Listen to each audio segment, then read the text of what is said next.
मृत्युञ्जयस्तोत्रम्। नन्दिकेश्वर उवाच कैलासस्योत्तरे शृङ्गे शुद्धस्फटिकसन्निभे तमोगुणविहीने तु जरामृत्युविवर्जिते सर्वतीर्थास्पदाधारे सर्वज्ञानाकृतालये कृताञ्जलिपुटो ब्रह्मा ध्यानासीनं सदाशिवं प्रपच्छाप्रणतो भूत्वा जानुभ्यामवनिं गतः सर्वार्थसम्पदाधारो ब्रह्मा लोकापितामहः। ब्रह्मोवाच केनोपायेन देवेश चिरायुर्लोमशोऽभवत् तन्मे ब्रूहि महेशाना लोकानां हितकाम्यया।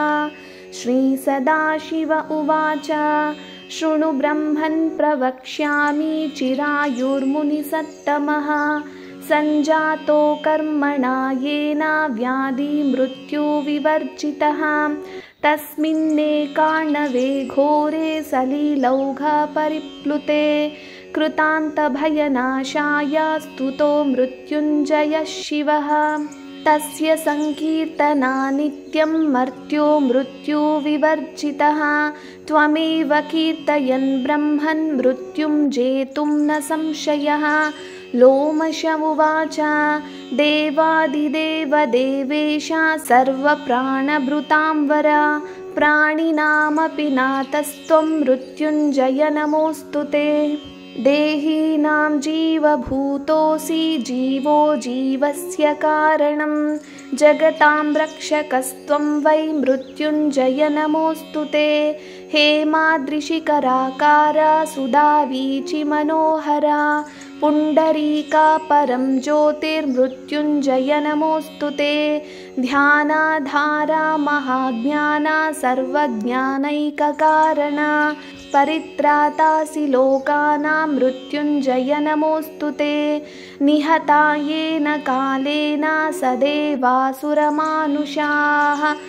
गन्धर्वाप्सरश्चैव सिद्धविद्याधरस्तथा साध्याश्च वसवो रुद्रास्तथाश्विनिसुतावुभौ मरुतश्च दिशो नागास्थावरा जङ्गमास्तथा अनङ्गेन मनोजेन पुष्पचापेन केवलं जितः सोऽपि त्वया ध्याना मृत्युञ्जय नमोऽस्तु ते।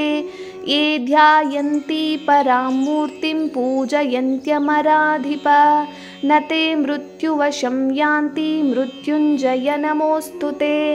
त्वमोङ्कारोऽसि वेदानां देवानां च सदाशिवः आधारशक्तिशक्तीनां मृत्युञ्जय नमोऽस्तु ते। स्थावरे जङ्गमे वापि यावत् तिष्ठति मेदिनी जीवत्वीत्याह लोकोऽयं मृत्युञ्जय नमोऽस्तु ते। सोमसूर्याग्निमध्यस्थ व्योमव्यापिन् सदाशिवः कालत्रय महाकाला मृत्युञ्जय नमोऽस्तु ते। प्रबुद्धे च प्रबुद्धे च त्वमेव सृजसे जगत् सृष्टिरूपेण देवेश मृत्युञ्जय नमोऽस्तु ते। व्योम्नि त्वं व्योमरूपोऽसि तेजः सर्वत्र तेजसि प्राणिनां ज्ञानरूपोऽसि मृत्युञ्जय नमोऽस्तु ते। जगज्जीवो जगत्प्राणा स्रष्टा त्वं जगतः प्रभुः कारणं सर्वतीर्थानां मृत्युञ्जय नमोऽस्तु ते। नेता त्वमिन्द्रियाणां च सर्वज्ञानप्रबोधकः साङ्ख्ययोगश्च हंसश्च मृत्युञ्जय नमोऽस्तु ते। रूपातीता सुरूपश्च पिण्डस्था पदमेव च चतुर्युगकलाधारा मृत्युञ्जय नमोऽस्तु ते।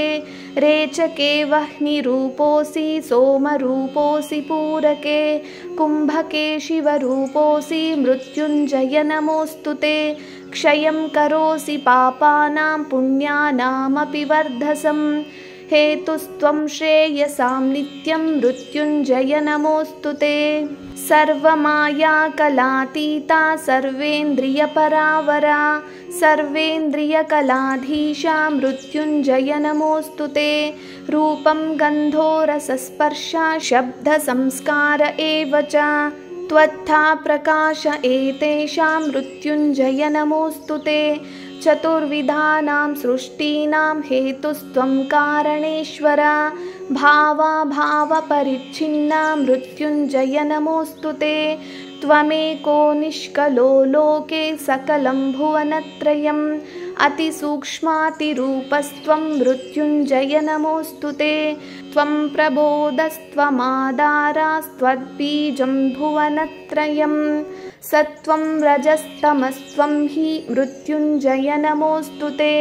त्वं सोमस्त्वं दिनेशश्च त्वमात्मा प्रकृते परः अष्टत्रिशङ्कलानाथा मृत्युञ्जय नमोऽस्तु ते।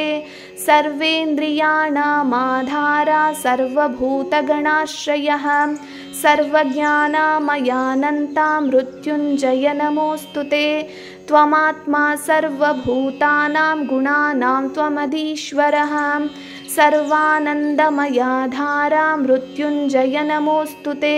त्वं यज्ञसर्वयज्ञानां त्वं बुद्धिर्बोधलक्षणा शब्दब्रह्मत्वमोङ्कारो मृत्युञ्जय नमोऽस्तु ते।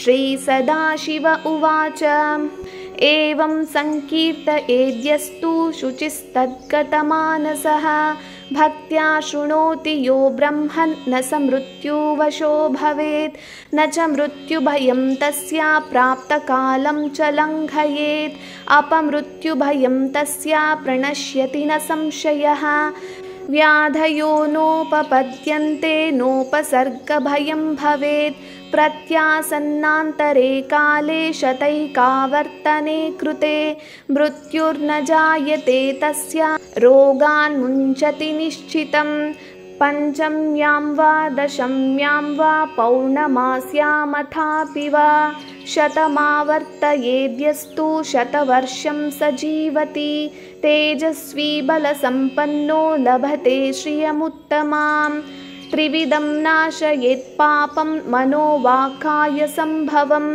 अभिचाराणि कर्माणि कर्मण्याथर्वणानि च क्षीयन्ते नात्र सन्देहो दुःस्वप्नं च विनश्यति इदं रहस्यं परमं देवदेवस्य शूलिनः दुःखप्रणाशनं पुण्यं सर्वविघ्नविनाशनम् इति श्रीशिवब्रह्मसंवादे श्रीमृत्युञ्जयस्तोत्रं सम्पूर्णम्।